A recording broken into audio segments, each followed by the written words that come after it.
ଏ କଣ କଳା କଳା ପଡୁଛି? ଆରେ କଣ ଗୁମ୍ଫା ଦେଇଛି? ମୋ ଦୁଗ୍ଧ ଭାଇ ଜାନ ଭୟ ଲାଗୁଛି ଗୁମ୍ଫା ଦେଖିଲା ବେଳୁ।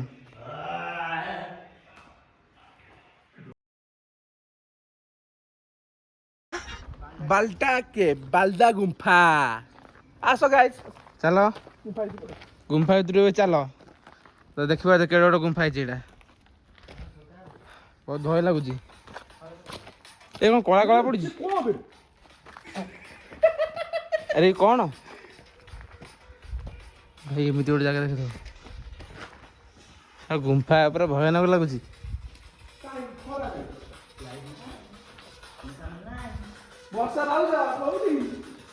ଏ ତ କେଡ଼େ ଗୋଟେ ଗାତ ବି ଅଛି ଏଠି।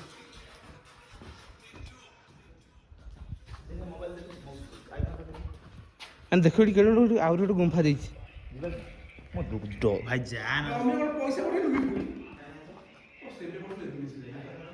ଭୟ ଲାଗୁଛି ଗୁମ୍ଫା ଦେଖିଲା ବେଳୁ।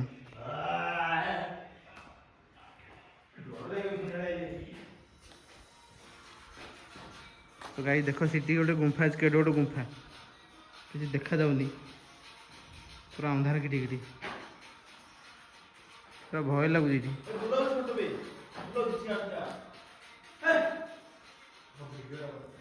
ଦେଖ ଏଠି ଉପରକୁ ଦେଖ, ଉପରେ କେଡ଼େ ଗୋଟେ କଣ ହେଇଛି।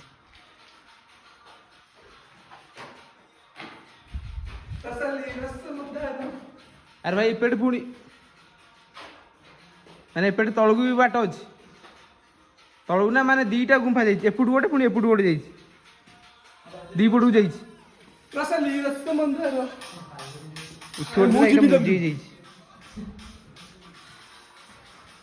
ଲାଗୁଛି ଠାକୁର କିଏ ଅଛନ୍ତି, ପୂଜା କରୁଛନ୍ତି ବୋଧେ।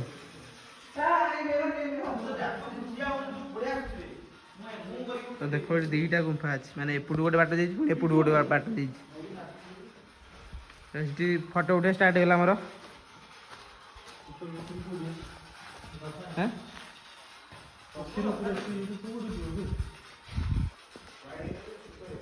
ଦେଖ ଗୁମ୍ଫାଟା କେମିତି ହେଇଛି, ବହୁତ ଭୟ ଲାଗୁଛି। ରାତି ଏଇଠି ଯଦି ଆସିବ ପୁରା ଭୟାନକ ସିନ୍ ହେଇଯିବ। ତ ଦେଖ ଗୁମ୍ଫାଟା କେମିତି ଅଛି।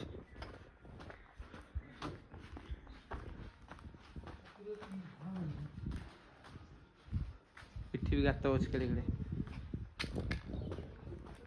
ତାପରେ ଏଇଠୁ ଭିଉଟା ଦେଖ କେମିତି ଦେଖାଯାଉଛି।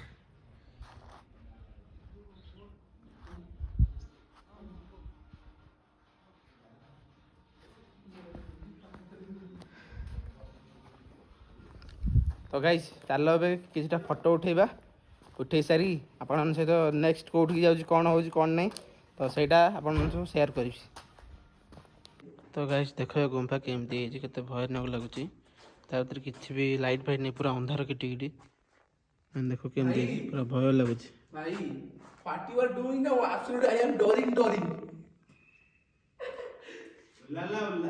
ଉଲାଲା ଉଲାଲା।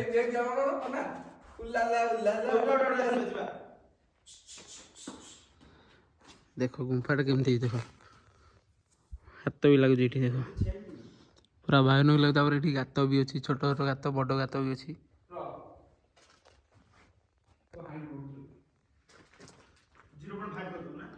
ଏ ପ୍ରଥମ ଥର ଏମିତି ଲାଇଫ୍ରେ ମୁଁ ପାହାଡ଼ ଦେଖିଲି, ମାନେ ଆ ଭିତରେ ଗୁମ୍ଫା ବି ଅଛି। ତ ମୁଁ ଯେମିତି ଦେଖେଇଲି ଏପଟେ ଗୁମ୍ଫା ଅଛି,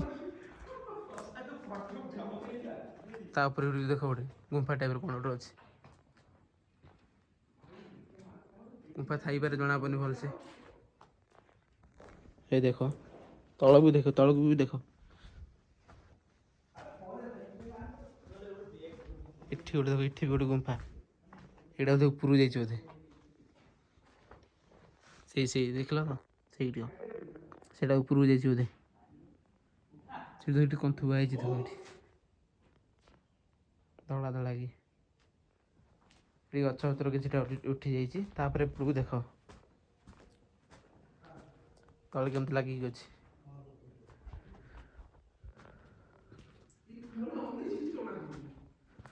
କେହି ନାହାନ୍ତି, ଆମେ ବାସ୍ 4 ଜଣ ଅଛୁ। ଭୟ ଲାଗୁଛି ବହୁତ। ଏଠି ଯଦି ହବ ଆମେ ବହୁତ ଜଲ୍ଦି ଏଠୁ ପଳେଇବୁ।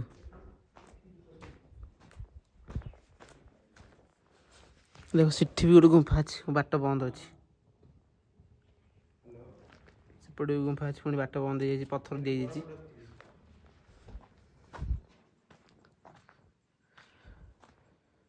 ତ ସେଠି ଦେଖ ଆମ ପିଲା କେମିତି ଫଟୋ ଉଠାଉଛନ୍ତି। ସେଠି 3 ଜଣ, ଏଠି ମୁଁ ଜଣେ, ଟୋଟାଲି ଆମେ 4 ଜଣ ଅଛୁ। ଆମର ସେଠି ଭାଇ ଜଣେ ଅଛନ୍ତି ଗାଡ଼ି ପାଖରେ, ଗାଡ଼ି ସେଠି ତଳେ ଅଛି, ଦେଖ ସେଠି ତଳେ ଥୁଆ ହେଇଛି। ତ ଚାଲ ଯିବା କିଛିଟା ଫଟୋ ଉଠାଇବା। ଆପଣମାନେ ଯଦି ଏହି ଗୁମ୍ଫାକୁ ଆସିବା ପାଇଁ ଚାହୁଁଛନ୍ତି ତାହେଲେ କୋରାପୁଟ ଟାଉନରୁ ମାତ୍ର 63 କିଲୋମିଟର ଦୂରରେ ଅବସ୍ଥିତ ଏହି ଗୁମ୍ଫାର ନାମ ବାର୍ଲା କେଭ୍। ଏଠିକି ଦିନ ସମୟରେ ସନ୍ଧ୍ୟା ହେବା ଆଗରୁ ଚାଲିଯିବାଟା ସବୁଠୁ ଭଲ ହେବ। ଏଠି କାହିଁକିନା ଏଠି ସନ୍ଧ୍ୟା ହେବା ମାତ୍ରେ ବହୁତ ଭୟ ଲାଗୁଛି। ଆଉ ଏଠି ଏଇ ଗୁମ୍ଫାରେ ଆମେ ଶୁଣିଛୁ କି ଏଠି ବ୍ଲାକ୍ ମ୍ୟାଜିକ୍ ହେଉଛି, ଆଉ ଏଠି କୁକୁଡ଼ା କି ଛେଳି ବଳି ଦିଆହେଉଛି। ତ ସେଇ ଅନୁସାରେ ଆପଣମାନେ ଆସିବେ ଆଉ ସେଇ ଅନୁସାରେ ପଳେଇବେ। ତ ମୁଁ ଆମ ସାଙ୍ଗମାନେ ମିଶି ଟିକେ ମଜାମସ୍ତି କଲୁ। ମଜାମସ୍ତି କରିସାରିବା ପରେ ଟିକେ ପାହାଡ଼କୁ ଟିକେ ଦେଖିଲୁ କେମିତି କ'ଣ ଅଛି। ତାପରେ ଗୁମ୍ଫାରେ ଯୁଆଡ଼ିକି ଦେଖିବେ ଗାତ ଥିଲା ଆଉ ପାଉଁଶ ମୟ ଚାରିଆଡ଼େ। ଆଉ ଭିତରୁ ତ ଯାଇ ହେଉନି, ଅନ୍ଧାର ହୋଇଛି, ପୁରା ପ୍ରବଳ ଭୟ ଲାଗୁଛି। ଆଉ ଆମେ ଆସିଥିଲୁ 5 ଜଣ, ଆଉ ଜଣେ ଭାଇ ତଳେ ରହିଲେ, ଆମେ ଉପରେ 4 ଜଣ ଅଛୁ। ଆଉ ଗୁମ୍ଫାଟାକୁ ଦେଖ କେତେ ଭୟାନକ ଅଛି, ମାନେ ଏମିତି ଲାଗୁଛି ଗୋଟେ ଅଲଗା ଦୁନିଆରେ ଅଛୁ। ତ ଗୁମ୍ଫାରେ ଦେଖ ଆଗରେ ସେଠି ଗୋଟେ କଣା ଅଛି ଯେଉଁଟା ପୁରା ଭିତରକୁ ଯାଇଛି, ମାନେ ଏମିତି ଲାଗୁଛି ଆହୁରି ଭିତରେ ବାଟ ଅଛି ବୋଲି। ବାର୍ଲା କେଭ୍ରେ ମୁଁ ଆମ ସାଙ୍ଗମାନଙ୍କ ସହିତ ମିଶି ମଜାମସ୍ତି କଲୁ। ମଜାମସ୍ତି କରିବା ଭିତରେ ଆମେ ସାଙ୍ଗମାନେ ମିଶି କିଛିଟା ଫଟୋ ମାରିଲୁ। ଫଟୋ ମାରି ସାରିବା ପରେ ଆମେ ଗୁମ୍ଫା ଚାରିପଟ ଭଲସେ ବୁଲିକି ଦେଖିଲା। ବୁଲିବା ଭିତରେ ବହୁତ ଗୁଡ଼ିଏ ଗାତ ବାହାରିଲା। ସେଇ ଗାତ ଗୁଡ଼ିକ ଦେଖିଲାକୁ ମୋତେ ବହୁତ ଭୟ ଲାଗିଲା। ଏମିତି ଲାଗୁଥିଲା କି ଯେମିତି ଭିତରକୁ ଯିବା ପାଇଁ କିଛି ଗୋଟେ ସୁଡ଼ଙ୍ଗ ଅଛି, ଯେମିତି ରାଜାମାନଙ୍କର ଥାଏ ସୁଡ଼ଙ୍ଗ, ସିକ୍ରେଟ୍ ସୁଡ଼ଙ୍ଗ, ସେଇଭଳିଆ କିଛି ଲାଗିଲା। ଏଠି ଦେଖ ପାଉଁଶ କେମିତି ଥୁଆ ହେଇଛି, ମାନେ ତୁମେ ସବୁ ପାଉଁଶ ଦେଖି ଅନୁମାନ କରୁଥିବ ଏ ଜାଗାଟି କେତେ ଭୟାନକ ଅଟେ। ଆଉ ଏ ଜାଗାଟି ଦେଖିବାକୁ ଯେତିକି ସୁନ୍ଦର ସେତିକି ଖତରନାକ ମଧ୍ୟ। ଆଉ ଏ ଜାଗାରେ ଗୋଟେ ମାନେ ଦେଖନ୍ତୁ, ଏ ଜାଗାରେ କେହି ବି ନାହାନ୍ତି, ଆମେ ମାତ୍ର 4 ଜଣ 5 ଜଣ ଅଛୁ। ତ ଏଠି ବେଶୀ ବି ଲୋକ ହେଉନାହାନ୍ତି। ଏବେ ଟାଇମ୍ ଥିଲା 2:40 ହେବ। ତ ଏହି ସମୟରେ ମାନେ ଲୋକ ଅଧିକ ହେବାରେ, କିନ୍ତୁ ଏଠି ମାତ୍ର 4 ଜଣ ଆମେ ଅଛୁ। ତ ଯେତିକି ଭୟ ଲାଗୁଥିଲା ତ ସେତିକି ମଜା ବି ଲାଗୁଥିଲା। କିନ୍ତୁ ଏତେ ବାଟରେ ଆସିଛୁ ବୋଲି ସେଥିପାଇଁ ଆମେ କିଛି ସମୟ ରହିଲୁ। ରହିଲା ପରେ ଫଟୋ ମାରିଲୁ। ଆଉ ଫଟୋ ମାରି ସାରିଲା ପରେ ଆମେ ଘରକୁ ଯିବୁ, କାହିଁକିନା ଆମେ ଚାହୁଁଥିଲୁ କି ସନ୍ଧ୍ୟା ହେବା ଆଗରୁ ଆମେ ଜାଗା ଛାଡ଼ିଦେବା ପାଇଁ।